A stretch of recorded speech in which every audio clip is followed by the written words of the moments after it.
Hello everyone, so welcome to my new video. So आज हम सीखेंगे वन स्टेप इक्वेशन। सो ये ज़्यादा डिफ़िकल्ट नहीं है, ना ही इसमें ज़्यादा कैलकुलेशन की ज़रूरत पड़ती है। बस आपको थोड़ी सी एफर्ट्स डालने हैं और आपका आंसर आपके सामने होगा। चलिए तो शुरू करते हैं इनको सॉल्व करना। इस वर्कशीट को बहुत ही आसान तरीके से आज हम सॉल्व करेंगे और समझेंगे, ताकि आपको ये सारे क्वेश्चंस एकदम क्लियर हो सकें। Okay, let's start. जैसे कि हमें LHS में दे रखा है 3y एंड RHS में दे रखा है 9। Okay, so we have to find out the value of y। तो इसकी वैल्यू पता करने के लिए हमें ज़्यादा कुछ नहीं करना है। ये यहाँ पे जो है मल्टीप्लाई में लिखा है 3 मल्टीप्लाई बाय y, ये ऐसे लिखा हुआ है ना। अब ये मल्टीप्लाई में लिखा है, तो जब ये LHS में जाएगा तो ये डिवाइड में जाएगा। तो लेट्स सेंड इट 9/3, ये गया डिवाइड में। तो ये हम मल्टीप्लाई में लिखा था, हमने इसको यहाँ डिवाइड में भेज दिया। ओके, नाउ अब हम क्या करेंगे, इन वैल्यूज़ को कट करेंगे क्योंकि दोनों ही सेम टेबल में आते हैं। 3 1 3 एंड 3 3 9। सो हमारी y की वैल्यू क्या आई, 3। ओके, सो हमारा आंसर है 3। ओके, चलिए नेक्स्ट क्वेश्चन सॉल्व करते हैं। सो हमें नेक्स्ट क्वेश्चन दे रखा है 4x = 8। Same as it is करेंगे, x को लिखेंगे एंड इक्वल टू में 8 लिखेंगे। जो ये 4 मल्टीप्लाई बाय x लिखा है, तो हम इसको जब RHS साइड में भेजेंगे 4 को, तो ये डिवाइड में जाएगा। तो x = में 8/4 आ जाएगा। और क्या ये दोनों सेम टेबल में आते हैं? यस, ये दोनों ही सेम टेबल में आते हैं, इसलिए हम इसको कर देंगे कट। 4 1 4, 4 2 8। सो हमारी x की वैल्यू क्या आई, हमारी x की वैल्यू आ गई 2, है ना। कितना इजी है ना इसे सॉल्व करना, बस यही तो है। नेक्स्ट क्वेश्चन करते हैं। सो यहाँ पे भी 5 मल्टीप्लाई बाय n लिखा है एंड इक्वल टू में -10 दे रखा है। ओके, सो एंड जब यहाँ मल्टीप्लाई में दे रखा है, तो जब वो LHS साइड में RHS साइड में जाएगा तो वो क्या हो जाएगा, डिवाइड हो जाएगा। अब हमें से ये दोनों ही सेम टेबल में आते हैं, 5 की टेबल में। सो हम इन्हें कर देंगे कैंसिल। 5 1 5, 5 2 10। सो हमारा जो आंसर आएगा वो आएगा -2। ओके, क्या आएगा हमारा आंसर, -2। नेक्स्ट क्वेश्चन सॉल्व करते हैं। चलिए नेक्स्ट क्वेश्चन सॉल्व करते हैं। तो 3t = में 15 दे रखा है हमें, तो हम t की वैल्यू निकालनी है अब इस क्वेश्चन में। तो यहाँ पे ये मल्टीप्लिकेशन में दे रखा है 3 मल्टीप्लाई बाय t = 15। तो जब ये RHS साइड में जाएगा 3, तो ये डिवाइड में जाएगा। तो t = में हो जाएगा 15/3।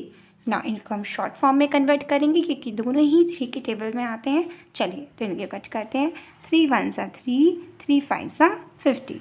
सो हमारा जो आंसर आया वो क्या आया, 5। सो हमारी t की वैल्यू जो आई है वो आई है 5। क्या आई है हमारी t की वैल्यू, 5।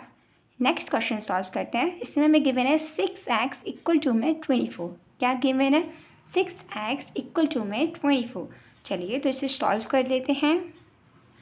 सो 6 और x ये दोनों कैसे लिखे हैं, मल्टीप्लिकेशन में, और इक्वल टू में हमें गिवन है 24। तो जब ये मल्टीप्लाई में गिवन है तो ये RHS साइड जाएगा, तब ये कैसा हो जाएगा, डिवाइड में जाएगा। 24 डिवाइडेड बाय 6। ओके, अब ये दोनों ही सेम टेबल में आते हैं, तो हम इन्हें कर देंगे कैंसिल। 6 1 6, 6 4 24। जो हमारी x की वैल्यू आई वो क्या आई, 4। So what is our x value, which is 4। हमारी x की वैल्यू है 4। चलिए नेक्स्ट क्वेश्चन सॉल्व करते हैं। तो हमें क्वेश्चन में गिवन है 9c = में -45। तो अब इसको थोड़ा डायरेक्ट वे में चेक करते हैं। c = में -45, और क्योंकि ये मल्टीप्लाई में लिखा है तो ये कैसे जाएगा, डिवाइड में। नाउ आपको क्या करना है, क्या दोनों ये सेम टेबल में आते हैं, हाँ ये दोनों ही सेम टेबल में आते हैं। और किसकी टेबल में आते हैं, यस ये दोनों ही 9 की टेबल में आते हैं। तो हम इनको कर देते हैं कैंसिल। 9 1 9, 9 5 45। ओके, सो इसका आंसर आ जाएगा -5। क्या है हमारा आंसर, -5। ओके, चलिए तो हम नेक्स्ट क्वेश्चन देखते हैं। हमें नेक्स्ट इक्वेशन दे रखी है 8x = में 40। क्या गिवन है, 8x = में 40 ना। ये मल्टीप्लिकेशन में, तो ये जब RHS साइड में जाएगा तो क्या हो जाएगा, डिवाइड। सो x = में क्या आ गया, 40/8। नाउ वी चेक कि क्या ये दोनों सेम टेबल में आते हैं। तो यस, ये दोनों ही सेम टेबल में आते हैं एंड वो आते हैं 8 के टेबल में। सो ये आता है 8 1 8, 8 5 40। ओके, सो हमारी जो x की वैल्यू आई है वो कितनी आई है, 5। What is our x value, तो हमारी x की वैल्यू आई है 5। चलिए तो हम नेक्स्ट क्वेश्चन सॉल्व करते हैं। सो हमें नेक्स्ट क्वेश्चन में दे रखा है 4b इक्वल टू में 28। क्या दे रखा है? 4b इक्वल टू में 28। सो b मल्टीप्लिकेशन में है, तो जब ये RHS साइड में जाएगा तो कैसे जाएगा? डिवाइड में। तो चलिए इसको सॉल्व करते हैं। क्या ये दोनों ही सेम टेबल में आते हैं? तो यस, ये दोनों ही सेम टेबल में आते हैं एंड ये दोनों 4 की टेबल में आते हैं। सो 4 1s are 4, 4 7s are 28। सो हमारा आंसर क्या आया? 7। What is our answer? 7। तो हमारी बी की जो वैल्यू आई है वो क्या आई है? 7 आई है। चलिए नेक्स्ट क्वेश्चन सॉल्व करते हैं।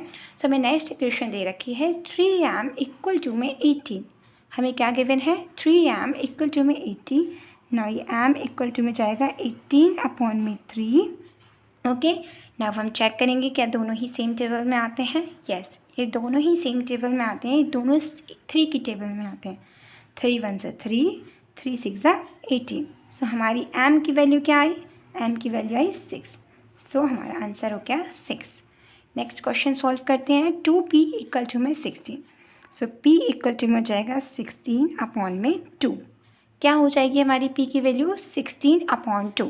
क्या ये दोनों सेम टेबल, क्या ये दोनों क्वेश्चन क्या दोनों सेम टेबल में आते हैं? यस, तो ये दोनों ही 2 की टेबल में आते हैं। 2 1s are 2, 2 8s are 16। सो हमारी जो p की वैल्यू आई है वो क्या आई है? 8।